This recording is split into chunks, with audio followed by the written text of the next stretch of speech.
particularly knowledgeable about medical aspects of this case, but is also very well informed on virtually anything. He has been my consultant repeatedly and has clarified my thinking on numerous occasions and on numerous issues. It is with great pleasure, and it is my personal privilege to introduce him to you today. And I certainly encourage anyone who needs to get out for a break for a second to come right back in, because he's very worth listening to. Thank you.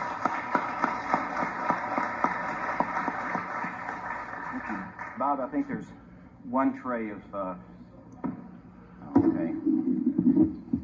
I think there's one tray of slides on it, gray tray. Unlike the other members of this panel, my relationship with Andy Purdy goes back to HSCA days. Robert Groden and I spent the night with Andy Purdy's home when we came to appear before the House Assassinations Committee back in 1977. And there were a number of memos and phone calls which I had with Andy Purdy at that time. At that time, Mr. Purdy said that, rightly so, that I can't talk with you about that. It's the committee's business, and the committee has an investigation ongoing, and rightly he said he couldn't talk about certain things that I was curious about.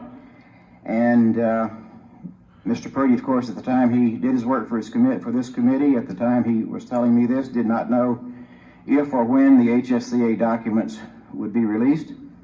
They have almost entirely been released, and I'm glad that he can come here. I'm glad that he can come and talk to us now that the investigation is over.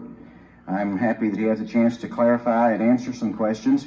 Mr. Purdy, I know from the days he was with Mark Lane's group and at the University of Virginia and thereafter, that he was a very bright person, he's a very articulate person, and I'm very happy that he has a chance to come here and to answer some questions. It would seem to me to be the right thing to do in my case, since we have a person here who actually worked with the House Assassinations Committee in the medical evidence, that we have a person here that, and so I framed my presentation basically in a series of questions from Mr. Purdy, and questions which I'm sure he will note and perhaps can give us some answers to.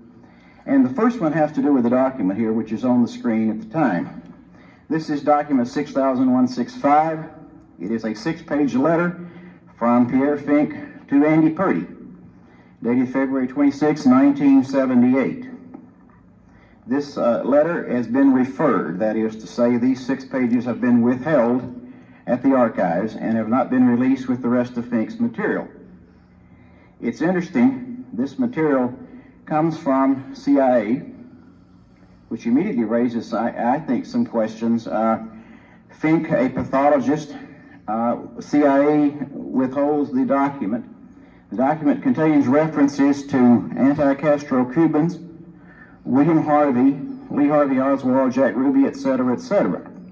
Not exactly a medical type of subject, and CIA asked that it be withheld. And if one takes an index of the things that Fink said that he provided to the committee, the only thing which he provided to the House Assassinations Committee, which was generated in 1978, was this 6-page letter to Andy Purdy. And so Mr. Purdy is here today, and it would be nice if, when we give him an opportunity, he would explain to us what was in that 6-page letter and why the CIA would withhold a document generated by a medical person in this case.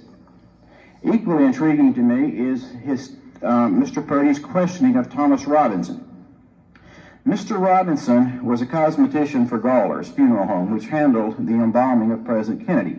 Mr. Purdy took this recorded deposition of Mr. Robinson early on in the investigation. And in this, as you can see from the slide, he gave Mr. Robinson a chance to quote, you had heard some things which were not correct about the autopsy, and what would those things be? I was terribly interested in Mr. Robinson's answer, which was, the time the people started, and in parentheses, autopsy, the body was taken, and the body never came, and things like that. I found that very interesting. Mr. Purdy apparently didn't find that very interesting, because the next question is, can I ask you about the wounds? Those of us who have been around this a long time remember Wesley Liebler. Mr. Zapruder, your film has been very helpful to the commission way back in 1964. So he will probably clarify this for us also. And I also asked him, since this was tape recorded, we could probably get the release of the tape. I understand the tapes of outside contact reports and so forth are also to be made available. Dr. Perry was questioned. There's been a great deal of controversy about this throat wound, as whether the throat wound as seen in the autopsy photographs is the same as Dr. Perry left it. When I read Mr. Purdy's interview with Dr. Perry, I discovered that they didn't show Perry a photograph of the throat wound. They showed him a tracing. And of course we will ask Mr. Purdy to explain why we didn't show him the photograph and say, is this the way you left the throat wound? Because I've interviewed Mr. Perry since that time and he will not say, he will not take a definite stand on it. And what was on the tracing, and is the tracing a part of the record, and will it be released too? Paul O'Connor, controversial in this. Andy Purdy interviewed Paul O'Connor, and Paul O'Connor told him that the body arrived in a body bag. This interview took place, as you can see, in 1977. Subsequent to that time, Mr. Purdy interviewed 10 people who were in the morgue, many of whom were present when the body arrived. There is no record that Mr. Purdy asked any of these 10 if they saw a body bag, was the body in a body bag, or how the body was wrapped. It may have been done. It did not find its way into the outside contact reports, if it did. Now, in that regard, I assume that a timetable was constructed and that the House Assassinations Committee's medical panel attempted to create a construct which dealt with when the body arrived, where it went, who handled it, when the autopsy began, and this sort of thing. If indeed the House Assassinations Committee did create such a timetable, I would like for Mr. Purdy and anyone else who can speak for the panel to explain how they justified and clarified and reconciled certain things. And this is based on government documents. This is not based upon the findings of any researcher. The Secret Service says that the body arrived at 6:55. The Washington Post article I reported who was present clarifies that. 7:17, the body was carried into the morgue. Siebert and O'Neill's report, they say they carried it in. They entered the exact time at 7:17. Dr. Hume's statement is that the pre-autopsy inspection began at 7:35. Samuel Byrd and the Military District of Washington casket team and others entered into the official record that they carried the casket in at 8 o'clock. Now, I'm not here to advocate or debunk body alteration. My question would really be, was there any effort made to reconcile the fact that Humes began the examination of the body before the body came in the morgue? Or is there any way to explain how the FBI brought the body in at 7:17 and somebody else brought it in at 8, according to their own records? And O'Connor's record is so specific that it contains entries like 7:56, etc., to the minute. 7:17 is pretty precise. There is terribly persuasive evidence that the examination of the body had to have begun by 7:35. That some of that persuasive evidence, circumstantial evidence, would be that Hume says the first incision was made at 8:15. There would have been no way that the body could have been brought in at 8. Photographs and x-rays taken and an incision done at 8:15. But we could probably get some clarification for this in a moment. I'm sure that the House Assassinations Committee bumped up against this problem when it investigated the assassination and the timetable, and that Mr. Purdy will explain what the truth is here and where it lies. Now, I want to talk a moment. I don't expect you to read this. These are a couple of documents which relate to the snow, what I call the snow reconstruction. There was to be a snow job done on the president's head. A noted forensic anthropologist was to make a three-dimensional model of the head. It was to be an elaborate thing with lift-off and portions that could be taken apart to demonstrate the trajectory of the bullet through the president's head. A number of documents were generated back and forth with Ms. Downey, with the HSCA staff, Mr. Snow, and others in the preparation of this document. And it was never made. And maybe Mr. Wallace or Mr. Purdy can tell us why the committee decided never to go forward or not to go forward with the three-dimensional model depicting the wounds of the head in such a manner that they could be three-dimensionalized.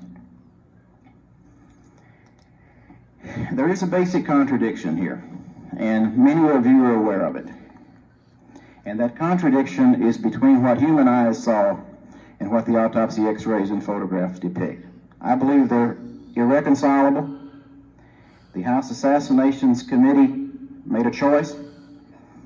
They went with the photographs and x-rays and apparently decided that every eye which saw the President's wounds saw them incorrectly.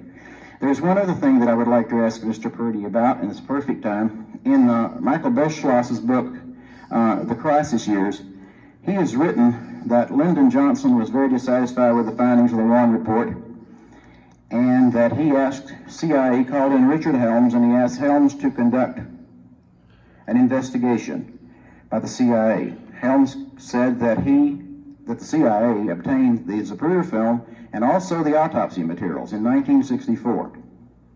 Mr. Purdy will tell us in a moment, I hope he will, whether or not the House Assassinations Committee was aware, if this is true or not, first of all, whether the House Assassinations Committee was aware of this or not, because if this is true, it would mean that the CIA had the autopsy photographs and x-rays 2 years before any other government agency ever had them, which could be very relevant.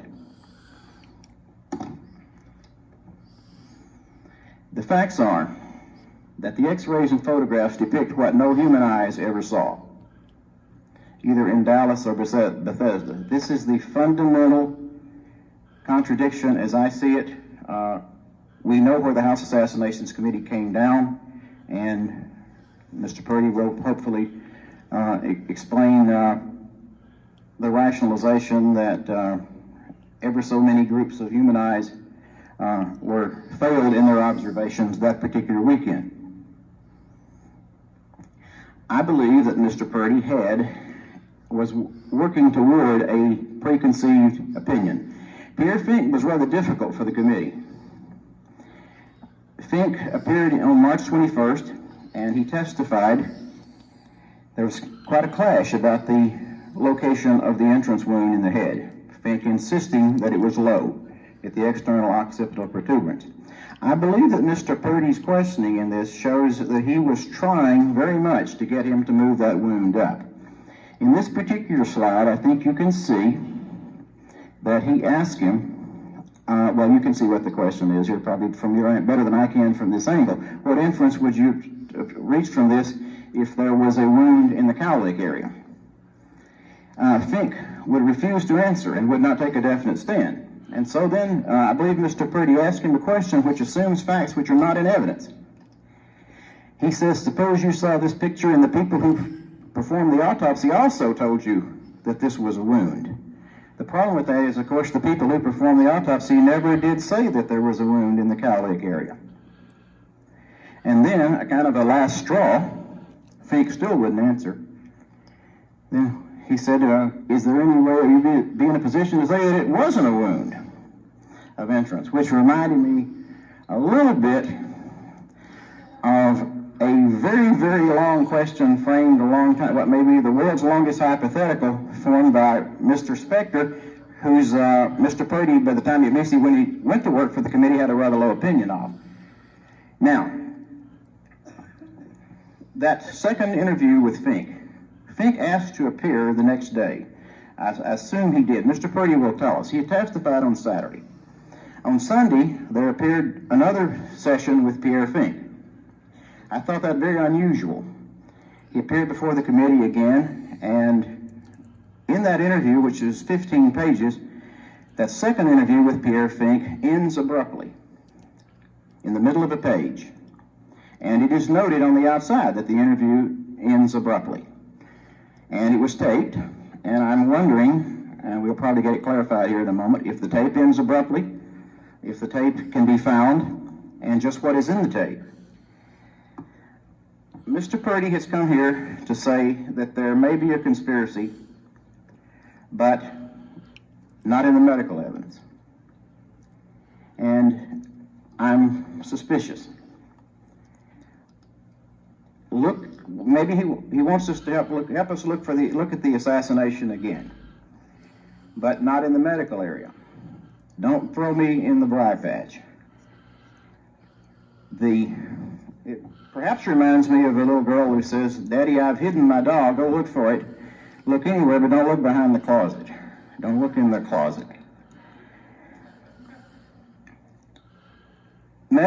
Not all conspiracies are equal, and the medical evidence is crucial.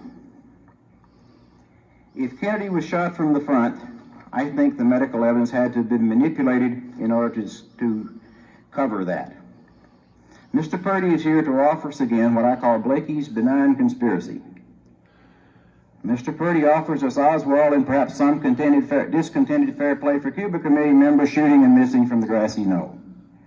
Mr. Purdy says trust the medical evidence, because Mr. Purdy knows the Fair Play for Cuba Committee couldn't get autopsy findings changed. Castro couldn't get autopsy findings changed. Even the Mafia couldn't get autopsy findings changed. Mr. Purdy knows that if the medical evidence was manipulated, elements of the United States government had to have been involved. And that, in my opinion, is why Mr. Purdy is here. And Mr. Purdy is a lawyer, and a very good one, I hear. And I want to call your attention finally to what he said in his opening. And I think I got this right. You will never be able to convince the established media that the medical evidence isn't valid. He did not say he believed it was.